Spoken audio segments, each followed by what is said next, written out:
오늘 우리가 함께 읽은 말씀은 지난번 마가복음 말씀 오병이어의 기적에 이어지는 또 하나의 기적 이야기입니다. 예수님께서 물 위를 걸으신 내용이죠.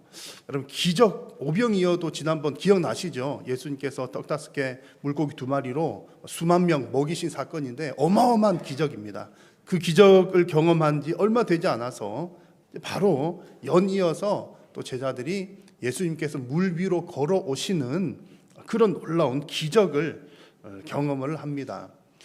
이쯤 되면 여러분, 큰 기적을 경험했고 또 큰 기적을 마주했습니다. 이쯤 되면 여러분, 제자들의 믿음의 상태가 어느 정도 됐을까요? 대략 우리가 예상해 볼 수 있는 것은 이쯤 되면 제자들의 믿음이 아마 최고치를 찍지 않았을까. 인생에 한 번 경험하기도 힘든 그 놀라운 기적을 지금 연거푸 경험을 하고 있기 때문에 이 정도면 제자들이 막 그 은혜 충만, 성령 충만해가지고 막 뭐도 못할 게 없을 정도의 상황이 될 것처럼 보입니다. 그런데 안타깝게도 오늘 말씀 보니까 실제로는 좀 그렇지 못한 상황입니다. 오늘 성경에 나오는 표현을 빌리자면 제자들의 마음이 오히려 둔하여져서 예수님께서 베푸신 그 놀라운 기적을 보고서도 하나님께서 주시는 그 은혜를 다 깨닫지 못했더라는 것이 오늘 본문의 어떤 핵심적인 내용입니다. 그래서 오늘 설교 제목도 마음이 둔하여지면이라는 제목으로 정했습니다. 하나님께서 우리에게 기적을 베풀어 주시는 것은 대단히 큰 은혜인데 마음이 둔하여지면 그 기적을 통해서 주시고자 하는 하나님의 그 음성과 하나님의 메시지를 우리가 다 받아들일 수 없고 이해할 수 없다는 그런 내용들입니다. 그래서 오늘 우리가 하나님 말씀을 받으시면서 여러분들에게 이제 간절한 기도 제목이 생겨나기를 바랍니다. 정말 여러분들의 마음이 둔하여지지 않고 또 하나님께서 주시는 그 기적과 은혜를 통해서 여러분의 믿음이 더 성장해 나가는 시간이 되기를 여러분 간절히 바라고 또 소망하고 결단하는 오늘 이 시간 되기를 간절히 소망합니다. 자, 이제 하나님 말씀을 하나하나 살펴볼 텐데요.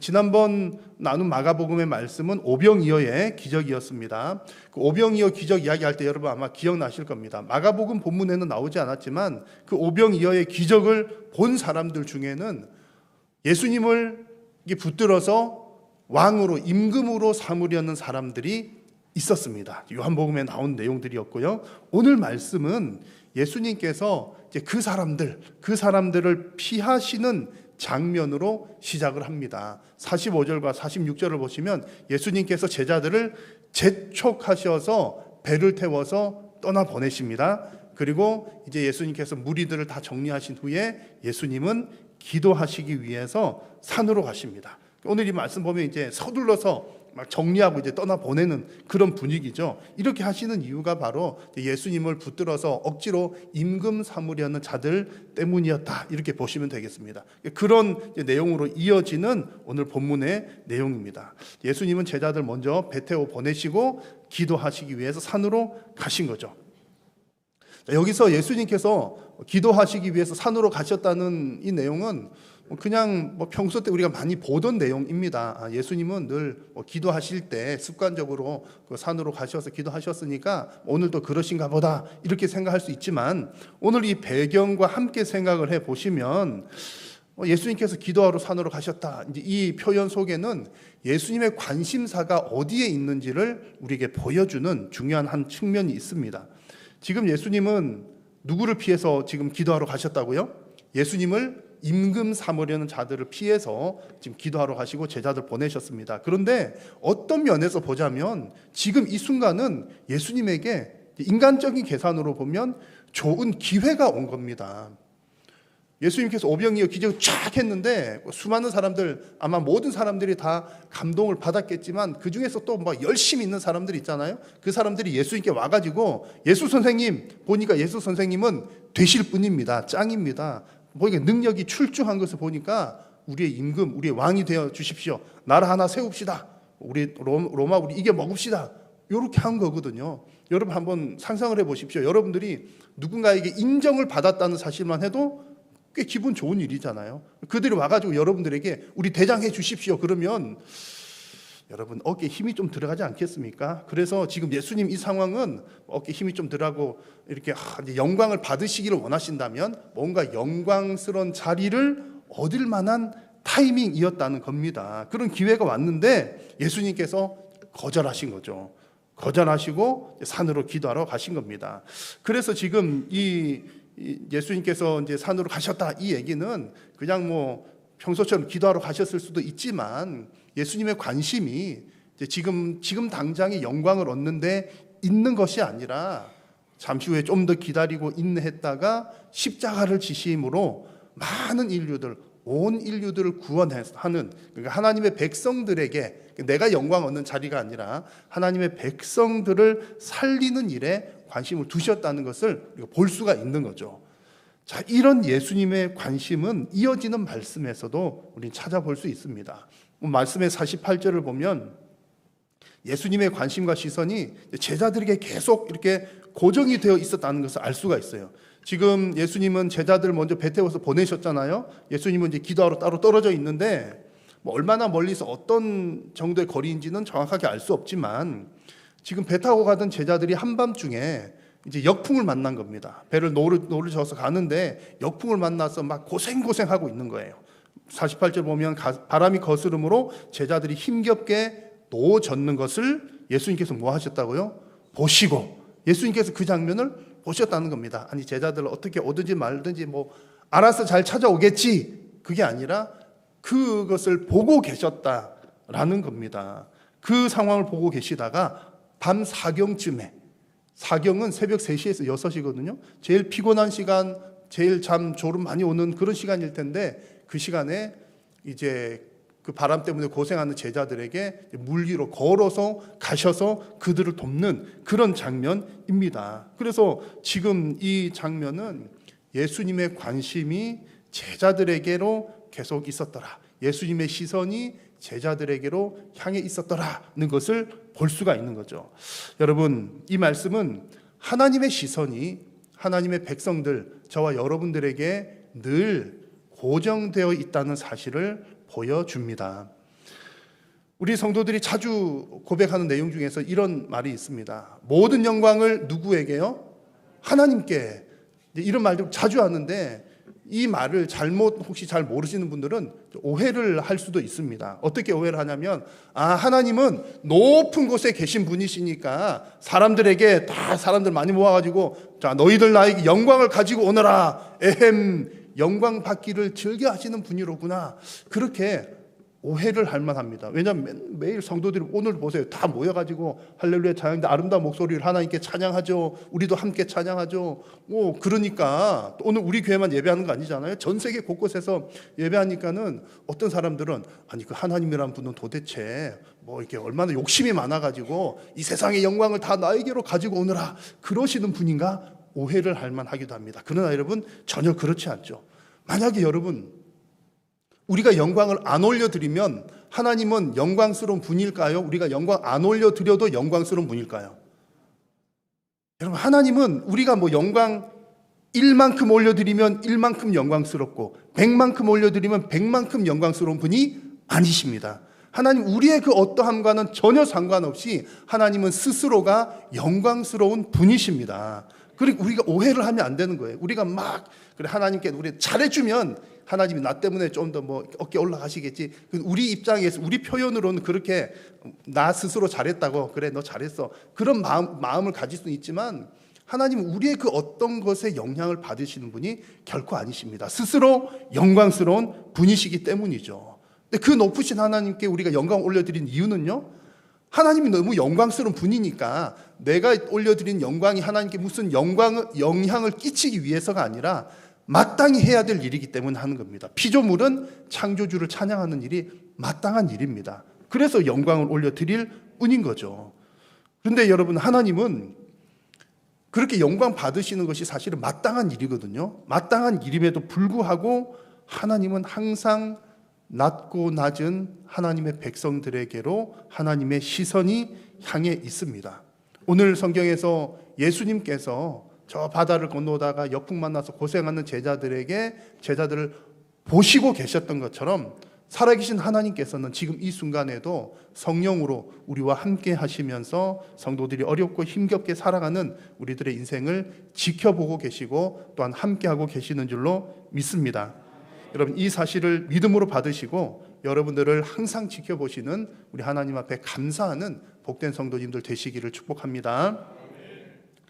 이렇게 하나님은 우리 사람들을 막 어쨌든 돕는 분이시잖아요. 예수님께서도 사역하시는 동안에 수많은 사람들을 도우셨습니다. 그래서 성경에 기록된 것도 많이 나와 있지만 기록되지 않은 것들도 보면 여러 가지 모습으로 사람들을 도우셨을 거예요.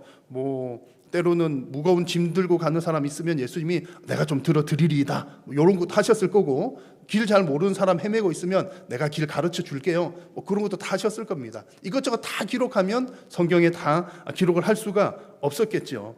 그런데 이제 성경에는 특별히 어떤 내용들이 기록되어 있습니까? 오늘처럼 이제 바람 때문에 고생하는 제자들을 이렇게 보시고 찾아가셔서 이렇게 물 위로 걸어가시는 기적들, 그렇게 해서 예수님께서 그들을 도와주신 내용, 이것도 예수님께서 도와주신 내용이잖아요. 그래서 결국에는 예수님께서 제자들을 물 위로 걸어가셔가지고 그 바람이 잔잔해졌다는 얘기거든요. 이제 이런 도움을 주신 것들, 또 때로는 예수님께서 귀신을 쫓아내셔서 사람들에게 도움 주신 것, 때로는 사람들이 고치지 못하는 그런 질병도 예수님께서 고쳐주신 내용들, 이런 등등등등의 내용들이 많이 나와 있습니다. 근데 여러분, 이런 성경에 기록되어 있는 이런 기적들은 그냥 사사로이 있는 우리가 사람과 사람들이 서로 돕는 그런 내용들과 어떤 차이점들이 있을까요?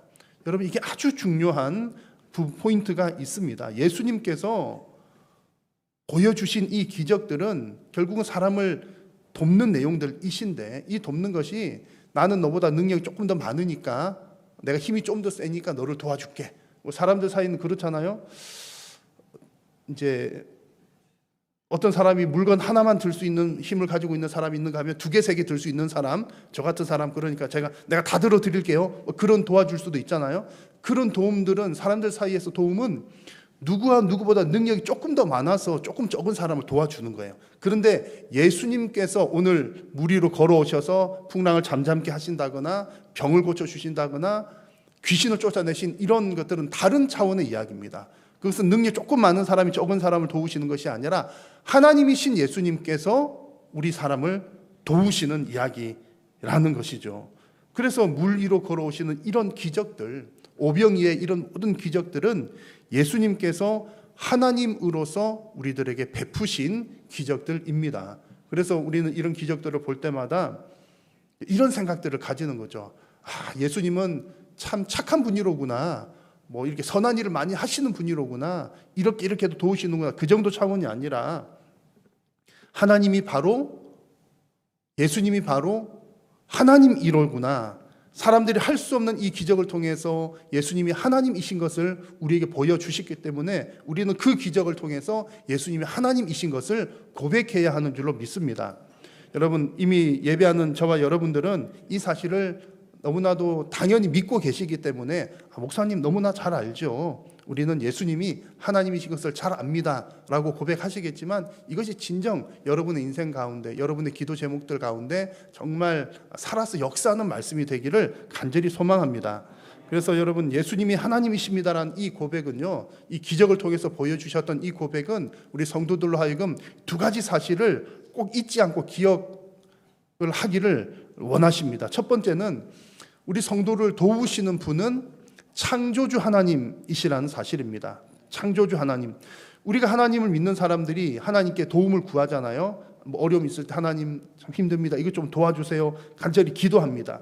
근데 우리가 기도하는 그 내용은 하나님이 나보다 조금 더 능력이 있으니까 도와주십시오. 그런 기도가 아니라, 다른 사람에게 도움을 구하는 것 같은 그런 도움을 구하는 것이 아니라 우주 만물을 창조하신 창조주에게 도움을 구하는 내용입니다. 그것이 우리의 기도입니다. 이게 무슨 얘기입니까?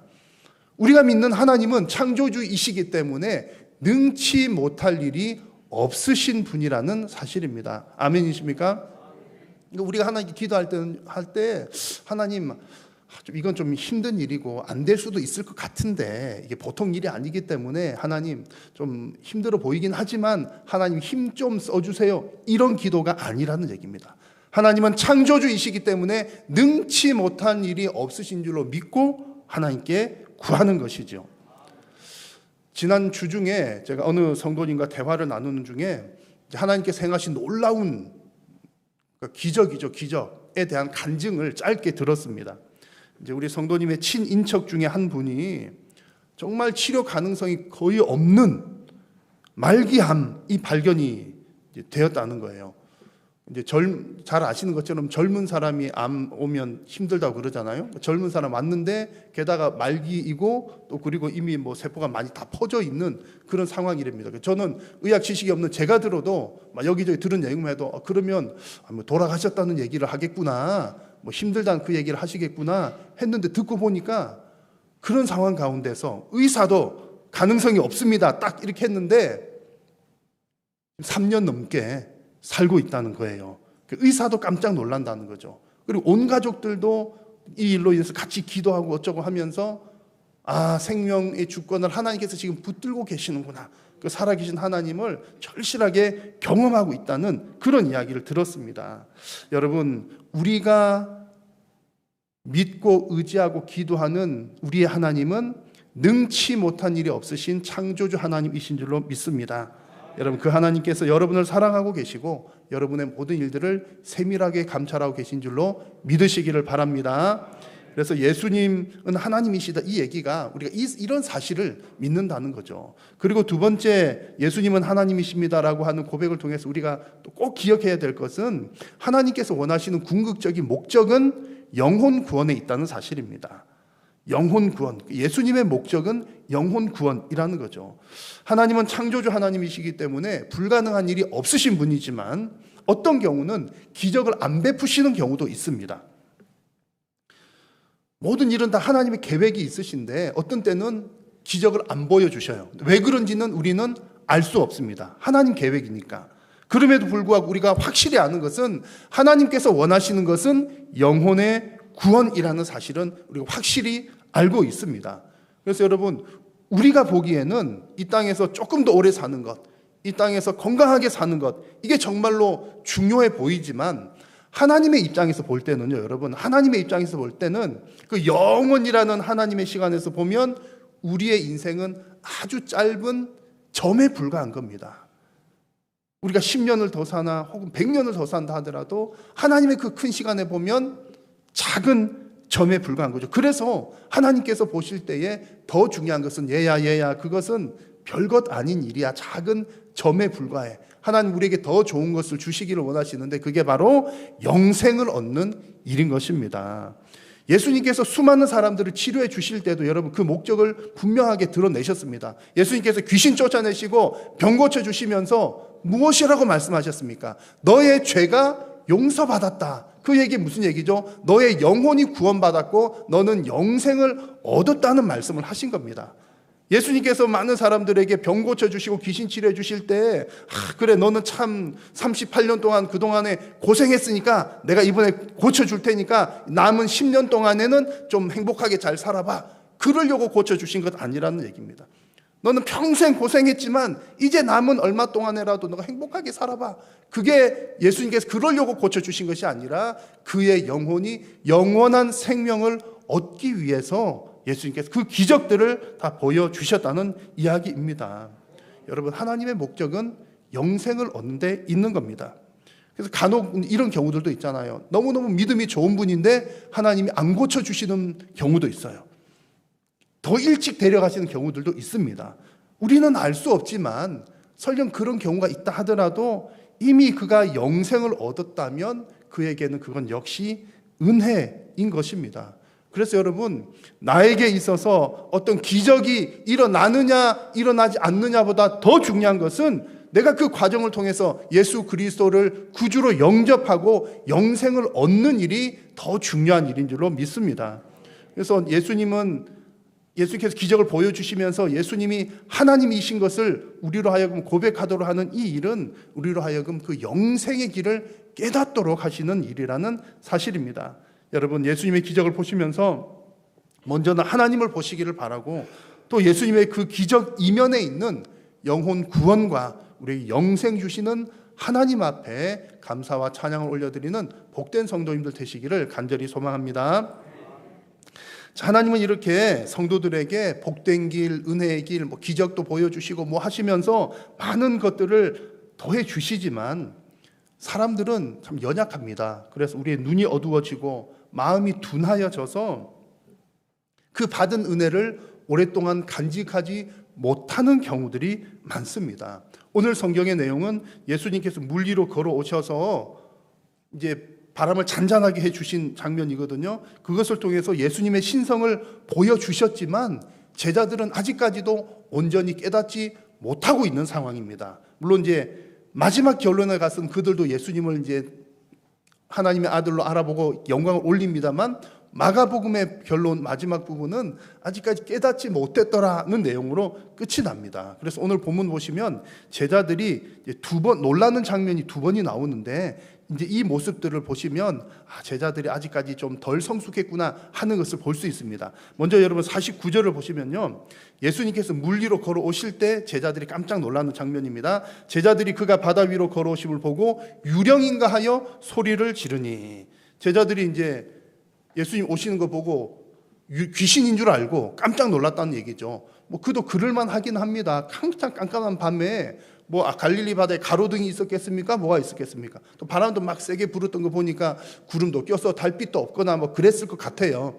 그러니까는 캄캄한데 뭐가 물 위로 이렇게 움직이는 거 보면 누구라도 하면 좀 놀랄만 하긴 합니다. 이해가 되는 상황이긴 해요. 자, 그렇지만 그렇다손 치더라도 지금 배에 타고 있는 사람들이 누구죠?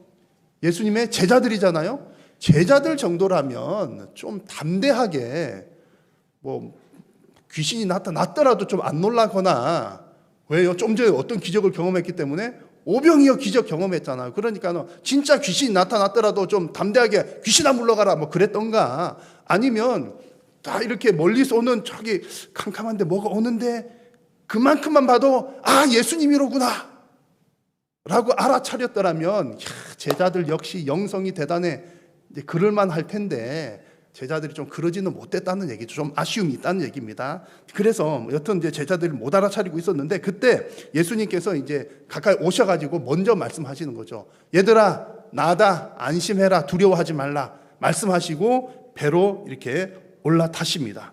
그런데 이 배에 올라타시고 난 이후에 보니까는 이제 제자들이 두 번째 놀라는 장면이 나오는 거예요. 자, 예수님이 이제 배 타시기 전에 나다 안심하라 하셨죠. 배에 오르셨습니다. 그 다음에 이제 막 거센 바람이 그때 잔잔해진 거예요. 51절 말씀에 배에 올라 그들에게 가시니 바람이 그치는지라. 그럼 그 다음에 어떤 말씀이 나와야 되겠습니까? 예수님이 얘들아 나다 두려워하지 말라 하고 배에 올라타셨습니다. 바람이 쫙 그쳤어요. 여러분 같으면 그 다음에 뭐라고 하시겠습니까? 할렐루야라고 하지 않겠습니까? 예. 일단 우리 좀 편집을, 우리 지금 유튜브 방송 나가고 이렇게 올라가거든요. 이제 조금 우리가 이제 이렇게 해가지고 이제 올라가면 뭐라고 할 것 같아요? 할렐루야 믿음이 있어 보이잖아요. 한 번 더 물어볼게요. 그러면 여러분 할렐루야 그렇게 한 겁니다.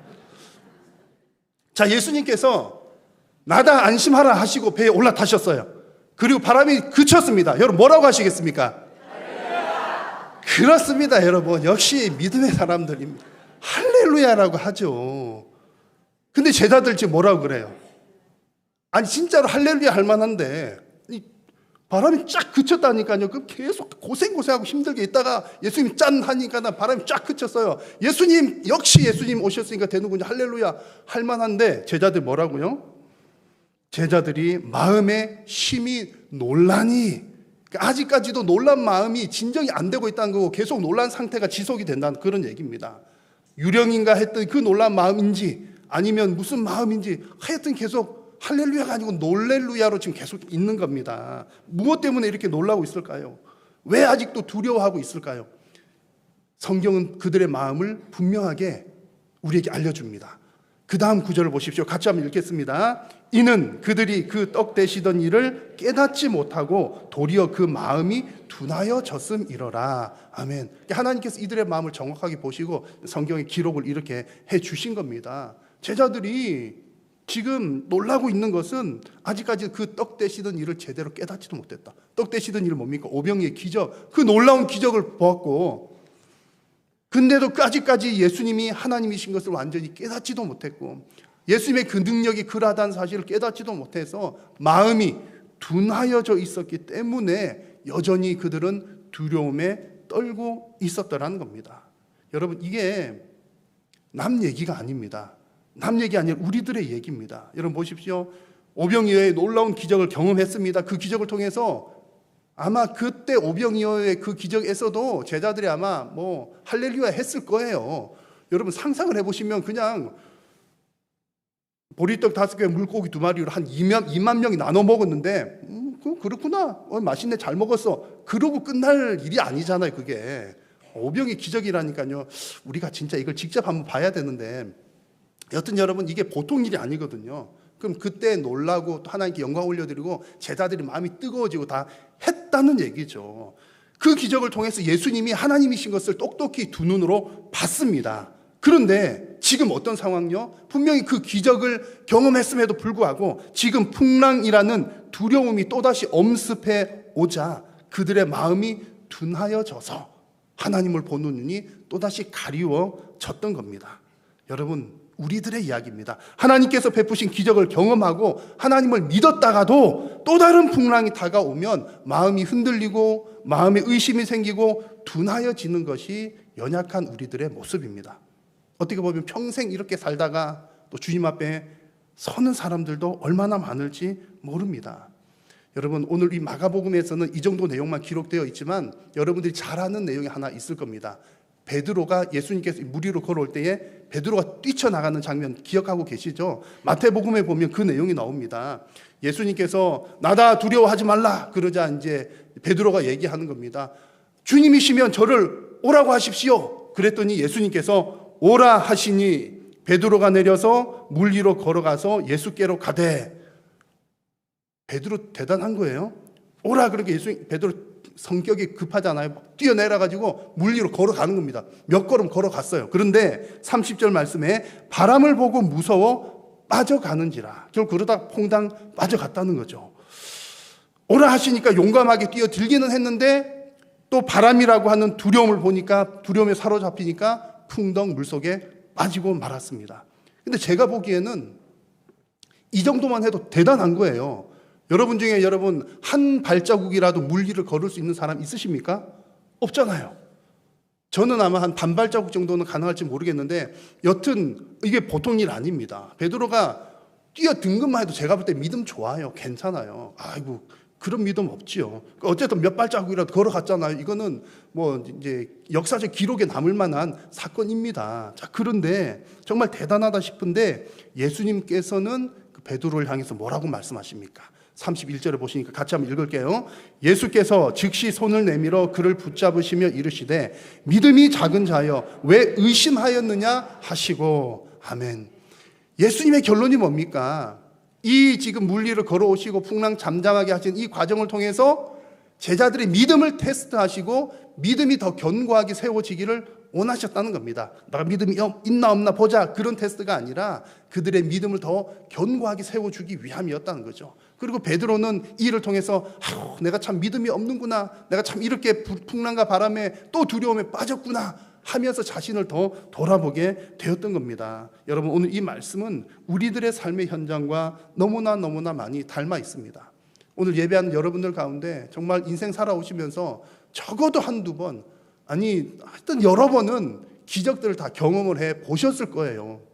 오래 안 사는 저도 기적을 많이 경험을 했거든요. 그 기적이라는 게 뭐 산이 뭐 무너졌는데 살아남았다 이런 기적은 아니지만, 물 위를 걸었다 이런 건 아니지만 우리가 다 알잖아요. 아, 이 일은 될 수 없는 일인데 하나님께서 하신 일이로구나. 우리 성도들에게는, 정말 하나님 믿는 사람들에게는 정말 최소 한두 가지 정도 이상의 하나님께서 살아서 개입하신 그런 기적의 경험들이 다 있습니다. 그때 여러분 다들 뭐라고 하셨습니까? 할렐루야 하셨겠지요. 저도 했거든요. 하나님 역시 하여튼 대단히 할렐루야 했습니다. 자, 그런데 그렇게 하나님을 경험하고 직접 목도했음에도 불구하고 우리 인생 가운데 또 다른 풍랑이 찾아오면 마음이 둔하여져서 두려움에 빠지고 의심에 빠지고, 그러다가 베드로처럼 걸어가다가 물에 퐁당 빠지는 일들이 종종 있다는 얘기죠. 우리는 연약하기 때문에 이런 일들을 계속 반복적으로 하면서 살아갑니다. 때로는 여러분, 뭐 이런 기적이 아니라 할지라도 하나님께서 때때로는 채찍질로도 우리를 인도를 해 주시잖아요. 기적을 통해서도 하나님 살아계심을 보여주지만 막 말 안 들을 때는 채찍 들어가지고 너 안 돼, 억지로 우리를 끌고 가십니다. 그러면 채찍을 되게 두들겨 맞으면 아이고 하나님 잘못했습니다 그러고 돌아와요. 근데 머지않아서 또 엉뚱한 길로 방황을 하다가 또 두들겨 맞아요. 또 돌아와요. 하나님의 자녀들은 하나님 어쨌든 붙드시니까 그렇게 몇 바퀴를 도는 인생들도 얼마나 많습니까? 사랑하는 여러분, 하나님께서 여러분에게 기적을 보여주시거나 채찍을 드실 때에 여러분의 마음이 둔하여지지 않기를 축복합니다. 또 하나님의 눈을, 하나님을 바라보는 눈이 여러분들에게 활짝 열리시기를 간절히 소망합니다.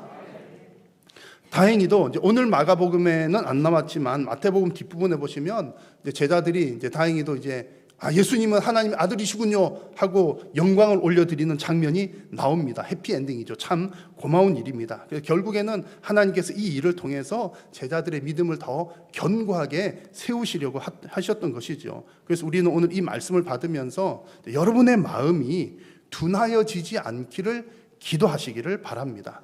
지금부터 계속해서 하나님, 제 인생 가운데 하나님께서 큰 기적을 보여주시든 작은 기적을 보여주시든 혹은 뭐 아무런 기적이나 이벤트가 없다 할지라도 하나님, 저의 마음이 둔하여지지 않아서 하나님을 바라보고 하나님만을 의지하는 인생이 되게 해 주옵소서.